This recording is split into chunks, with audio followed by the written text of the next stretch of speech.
श्री इम्तियाज जलील जी।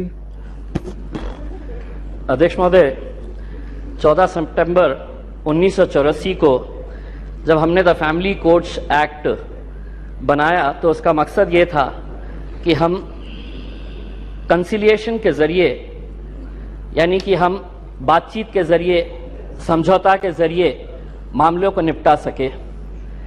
ये एक्ट 1984 में बनाया गया था। आज तकरीबन 40 साल के बाद अगर हम सब ये सवाल करें अपने आप से कि क्या ये एक्ट बनने के बाद हमने इस एक्ट के ज़रिए फैमिली कोर्ट में जितने भी मामले आए हैं उनको इंसाफ दिलाने के अंदर हम कामयाब हुए हैं, तो दुर्भाग्यवश मैं ये कहना चाहूँगा कि हमारा जवाब नहीं होगा। वरना आज 40 साल के बाद करीब 12 लाख जो फैमिली कोर्ट के मैटर्स है वो अदालतों के अंदर इंसाफ का इंतज़ार नहीं कर रहे होते। एक्ट बनाना बहुत आसान है, लेकिन एक्ट बनाने के बाद उसका इम्प्लीमेंटेशन हो रहा है या नहीं हो रहा है, ये भी इस सदन की जिम्मेदारी है कि इसके ऊपर नज़र रखना। वरना एक्ट तो बन गया, लेकिन आज क्या वजह है कि इस 130 करोड़ की आबादी वाले देश के अंदर महज 715 फैमिली कोर्ट चलाए जा रहे हैं। मैं फैमिली कोर्ट का मकसद, मंत्री जी, मैं आपका ध्यान इस बात के ऊपर आकर्षित करना चाहूंगा। अध्यक्ष महोदय, फैमिली कोर्ट्स का मतलब सिर्फ ये नहीं है कि पति पत्नियों का विवाद, कि बच्चा किसके कब्जे में जाएगा, बच्ची किसके कब्जे में जाएगी, एलिमनी की अमाउंट कितनी होगी, कब दी जाएगी, कैसे दी जाएगी, घर किसके कब्जे में जाएगा, किसके हिस्से में जाएगा। फैमिली कोर्ट्स का मतलब हम सिर्फ यही समझते हैं, और बहुत सारे जितने भी सम्मानीय सदस्यों ने कहा है, इन्हीं का उदाहरण दिया है। मैं मंत्री जी आपसे हाथ जोड़कर विनती करना चाहूंगा, हम एक ऐसे समाज के अंदर रहते हैं जहां एक नई संस्कृति को हम देख रहे हैं कि हमारे बूढ़े माँ बाप जिन्होंने हमें पाल पोस कर बड़ा किया है, जब वो बूढ़े हो जा रहे हैं तो इस देश के अंदर बहुत सारे ओल्ड एज होम्स खोले जा रहे हैं, वृद्ध आश्रम खोले जा रहे हैं। क्या इनके लिए कोई कानून है कि जिन माँ बाप ने अपने बच्चों को पाल पोस कर बड़ा किया है, जब वो बूढ़े हो गए, बच्चे की शादी हो गई, तो बहू को माँ बाप पसंद नहीं आ रहे, अपने सास ससुर पसंद नहीं आ रहे, बेटा अपने माँ बाप को बोझ समझ रहा है, और एक दिन दोनों बेटा बहू अपने बूढ़े माँ बाप को उठाते हैं, ले जाते हैं, और जिस तरह घर का कचरा उठाकर हम बाहर फेंक देते हैं, तो हम उन्हें ओल्ड एज होम में ले जाकर छोड़ दे रहे हैं। मैं तमाम सदस्यों से हाथ जोड़कर विनती करना चाहूंगा, मैं भी दिवाली के वक्त औरंगाबाद के मेरे चुनावी क्षेत्र के वो एक ओल्ड एज होम में गया था। मंत्री जी, हैरानी हुई वहां पर देखकर कि एक रिटायर्ड जज वहां पर उस ओल्ड एज होम में है।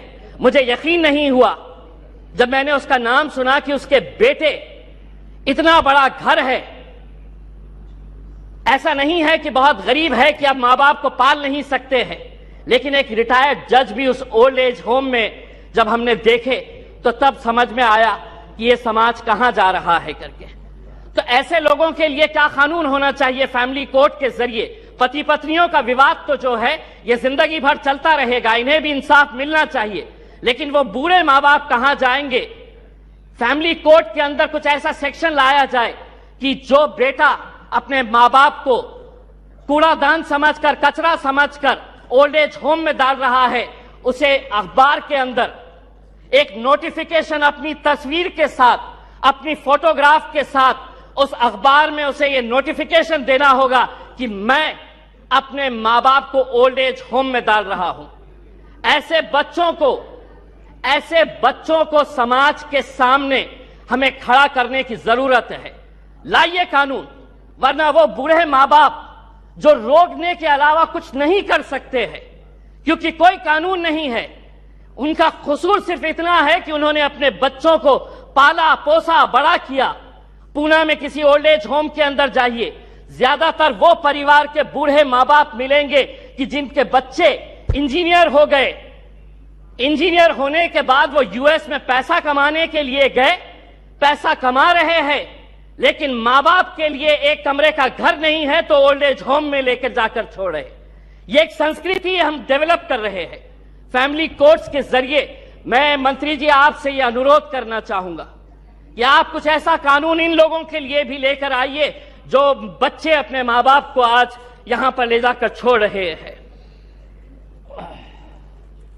मैं मंत्री जी आपसे एक सवाल करना चाहूंगा, अदालतें तो बन जाएगी, फैमिली कोर्ट्स का ये जो आप अमेंडमेंट लेकर आ रहे हैं ये सिर्फ हिमाचल प्रदेश और नागालैंड से ताल्लुक है।